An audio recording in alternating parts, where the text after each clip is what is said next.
자, 오늘은 그 칠치가 생기는 까닭 중에 신선, 천치, 아수라에 대해서 부처님께서 설하십니다.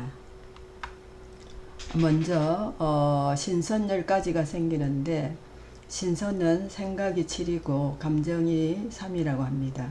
그래서 신선은 보면 지행선, 비행선, 유행선, 공행선, 천행선인 이렇게 5개가 있고, 또 동행선, 노행선, 조행선, 정행선, 절행선 이렇게 해서 10가지가 있는데, 이러한 신선 종류는 모두 마음은 단련하되 깨달음은 이제 닦지 않고 오래오래 사는 그런 이치를 터득한 물이라고 합니다.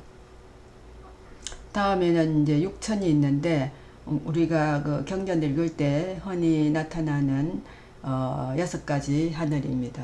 먼저 업욕에 빠져들지 않고 고요하여 사후에 해와 달을 이웃하는 사천왕천이 있고, 또 아내에게도 업욕이 없어진 청정한 자는 사후에 해달 경계를 초월한 도리천에 태어나고, 애욕은 있다 없고 세상에 동료함이 적은 자는 사후에 스스로 강명 있는 수염마천에 태어나고, 또 고요하다가 꼭 접촉해야 할 때 거절 못하는 자는 사후에 삼재가 미치지 못하는 토솔타천에 태어나는데, 삼재는 수재, 하재, 풍재가 큰 자연 하재가 있고, 소삼재는 전란, 질병, 기근 이런 삼재를 말합니다. 다음은 상대의 요청에 무심하게 응하는 자는 사후에 초월하여 변화하는 낙변하천. 그러니까 우리가 상대의 요청에 무심하게 할 때도 있죠. 그러나 한두 번 해가지고는 낙변하천에 태어나지는 못하겠죠. 일관성 있게 그저 쭉 세상에 마음이 없고 어울림 초월하는 자는 사후에 변화 유무 뛰어넘는 다화자재천에 태어난다고 합니다. 그래서 여기까지가 이제 아직까지도 그 업욕의 자취가 남아 있기 때문에 6개라고 합니다. 6개. 다음은 이제 색계에 있는 18종류의 하늘인데,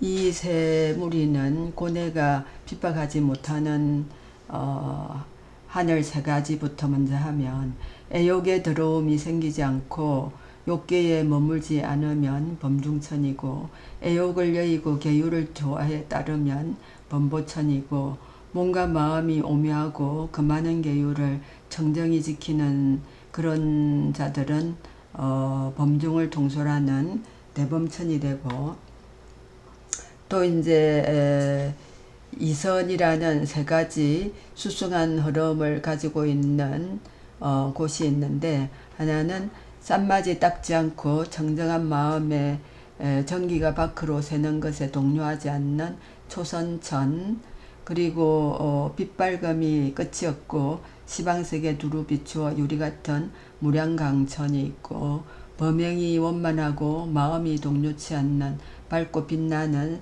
소강천이 있는데, 이 3가지를 번뇌를 항복받은 이선이라고 하고요. 다음은 이제 삼선이 있는데, 삼선은 원만한 강명 음성으로 묘한 이치 보이고 정멸의 즐거움에 통하는 소정천이 있고, 그리고 청정한 허공이 한계가 없고 몸과 마음이 가볍고 정멸의 즐거움을 이루는 무량정천이 있고, 그 다음에 세계, 몸, 마음 등이 원만하고 청정한 덕이 이루어 수성하게 어탁할 곳에서 정멸의 즐거움으로 들어가는 변정천이 삼선입니다. 이 삼선은 수성한 하늘이고 쌈맞이를 올바르게 닦은 것은 아니나 편안한 마음속에 기쁨이 다 갖추어졌다고 삼선이라고 합니다. 그 다음에 이제 이 4개의 하늘은 삼선이 나왔으니까 사선이겠죠. 괴롭고 즐거운 두 마음을 다 따라서 정정한 복의 성품을 생긴 복생천, 이해 청정, 복 막힘이 없고 오묘함을 얻어 순학에 따라서 미래세를 다한 복의 천이 있고, 한량없는 정정한 강명에서 복덕이 원만해서 밝아 정덕하여 이룬 강과천이 있고, 괴로움과 즐거움을 계속 버려 마음이 불 꺼진 쟤처럼 500급 지나 처음 방급은 멸하여 없어지며 다음 방급은 생기는 무상천이 있는데, 이 네 가지 수승한 흐름은 움직임이 없는 참다운 경지는 못 되었으나 얻은 바가 있는 마음 공부의 작용이 순수하게 익숙해졌기 때문에 이제 사선이라고 한답니다. 그 다음에 5가지 돌아오지 않는 하늘이 있는데, 다투는 마음이 어울리지 않는 무변천, 그 다음에 뒷거래 행성과 모든 잠겨진 때가 없어진 성견천, 정밀하게 보고 무엇하든 걸림이 없는 선현천, 기와 강이 따로 상대하는 경지가 없는 무열천, 기와 색성 궁리하여 변두리의 경계가 없는 색구경천이 돌아오지 않는 5 하늘이라고 합니다. 그래서 이 하늘들은 아래 세계에서 구품의 습기를 한 번에 끊고, 이제 습기는 깨달음에 안 좋은 거죠. 그를 끊고 괴로움, 즐거움 모두 있고, 이 불환천의 사선천왕들은 듣기만 하고 알거나 볼 수가 없기 때문에 욕계를 떠나고, 그래서 이제 이 지금 나온 18판을은 홀로 행하고 어울림이 없으나 행상에 들어옴을 아직 조금 남아있기 때문에 색계라고 한다는 거죠. 그래서 총 18가지의 하늘이 색계에 속합니다. 앞에서 나온 색구경천의 경계에서 2갈래 길이 생기는데, 하나는 마음을 버려서 지혜를 발명하여 뒷길 세계에서 벗어나 아라한을 이루는 건데, 아라한은 보살이 되기 전에 소성에서 최고의 경지에 이른 사람들을 아라한이라고 하는데, 그 아라한들은 집착하지 않는 평등한 마음에서 행처가 있는 몸을 싫어하고 그 장애를 없앤 후 허공으로 들어가는 것을 이제 공처라고 하는데, 그 다음에는 이제 식처가 있습니다. 식처는 모든 장애가 사라져 그 없는 것마저도 없어져 오직 아래야식만 남고 말라의 반부만 남은 식처가 있고, 그 다음에는 공과 색이 없어지고 의식하는 마음이 없어서 아득히 갈 데 없는 무소유처가 그런 이제 성품이 처한 하늘이 있고, 또 4번째는 비상비비상처인데, 식성이 동하지 않고, 이제 식성은 우리가 생각하는 의식성을 말하는 거죠. 다음 없는 중 있는 것도 아니고 다한 것도 아닌 그런 비상비비상처, 이 4가지의 사처가 생기는데 이제 2갈래 길은 마음을 돌리지 못한 이 어리석은 아라한이라는 거죠. 이렇게 어리석은 아라한은 마음을 그 보살성으로, 소성이 아닌 대성으로 마음을 돌려야만 보살의 수행을 해서 보리를 얻을 수가 있죠. 그 다음에 이제 2번째는 이 사처에서 전기가 밖으로 새고 미혹하면, 그러니까 이제 완전하지 않은 수행인 거죠. 완전한 수행으로 보리를 깨달으면 전기가 밖으로 셀 수가 없습니다. 그런데 이제 아라한은 보리라는 체험으로 무생법인을 얻지 못했기 때문에 전기가 밖으로 셀 수가 있습니다.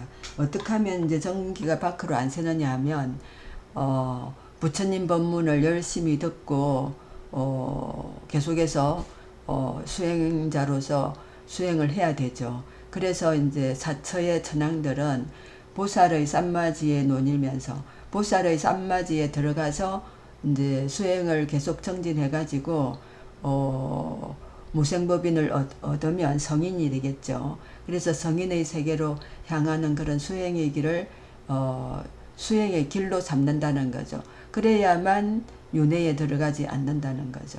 그래서 이 네 가지 공안 하늘은 몸과 마음이 다 없어지고 선정 성품이 앞에 나타나 업과 색이 없어진 것이므로 무색계라고 하는데, 그런데 이제 앞에서도 말했지만 전기가 밖으로 새고 미혹하면 윤회에 들어가는 거죠. 그래서 칠치 중에 뭐 어딘가로 들어가겠죠. 그래서 이 이제 3개가 칠치를 이제 세 가지로 구분하면 세 개가 되는데, 하나는 욕계, 다른 하나는 색계, 그 다음에는 무색계인데, 욕계는 이제 우리가 지옥, 아기, 축생, 인간, 6하늘이 6개고, 그 다음에 18하늘은 색계고, 그 다음에 좀 전에 한 4천은 무색계라는 거죠. 그래서 이 모두는 그 칠치, 이 모두는 오묘한 밝은 깨닫는 마음을 알지 못하고 망견이 쌓여 3계가 허망하게 생긴 것이라고 부처님께서 말씀하셨습니다. 그러니까 수행자들이 수행을 하면서 내가 이 정도면 어느 정도의 가보가 있는가, 이런 것들을 생각해서 위급을, 그러니까 그 급위를 정하는 거죠. 급위를 순서, 아니면은 뭐 어떤 그 계청, 계급을 정해서 사처까지 올라가면 이제 아라한이 되는데, 그 아라한은 여전히 윤회로 들어갈 수 있는 그런 지위이기 때문에 더 이상 그 올라가도록 수행을 계속 해야 되는 거죠. 그런데 이제 그것을 계속해서 허망하게 생각하다 보면 결국은 칠세계를 따라서 윤회하고, 그런 비슷한 업보를 가진 중생들이 끼리끼리 무리를 지어서 만나게 되는 거죠. 그 다음에 이제 아수라가 있는데, 아수라는 하늘과 땅을 왔다 갔다 합니다. 아래에서 생겨나 귀신의 간섭을 받는 것도 있고, 하늘에서 덕이 모자라 아래 떨어져 사람 길의 간섭을 받는 것도 있고, 배나로 생긴 것은 하늘의 길의 간섭을 받고, 또 한 등급 낮은 것은 허공물의 활동에서 습기로 생겨 축생의 길을 간섭을 받습니다. 그래서 이와 같이 지옥, 악의, 축생, 사람, 신선, 하늘, 아수라 등 칠치 7갈래의 길을 정밀하게 연구하면 모두가 어둡고 잠긴 작용이 있는 현상인데 다 허망한 현상이라는 거죠. 그래서 보리를 얻고자 한다면 사음, 엄난한 생각, 엄난한 행위를 버리고 살생을 버리고 훔치는 일을 버리고 수행을 할 때에 이제 보리를 얻을 수 있는 기회가 오는 거죠. 그래서 허망한 생각으로 생을 받고 허망한 생각으로 업보를 따르고 오묘하고 원만히 밝은 작용이 없는 마음은 허공의 흙꽃과 같아, 이렇게 말씀하시고, 모든 중생들이 본래의 마음을 알지 못하여 윤회를 하면서 한량없는 세월을 지내고, 이는 모두 그 이유가 사음, 살생, 훔치는 일을 따르기 때문이다 라고 말씀하십니다. 그래서 이를 귀신의 무리라고 하고, 계속 윤회를 해서 귀신의 무리가 없는 데는 그나마도 하늘이라는 거죠. 그래서 이 세 가지 어변을 끊지 못하면 제각기 사사로운 생각이 많기 때문이고, 끊으면 보리의 길로, 보리를 얻는 길로 갈 수 있다고 말씀을 하셨습니다. 자, 오늘은 여기까지 하겠습니다. 경청해 주셔서 감사합니다.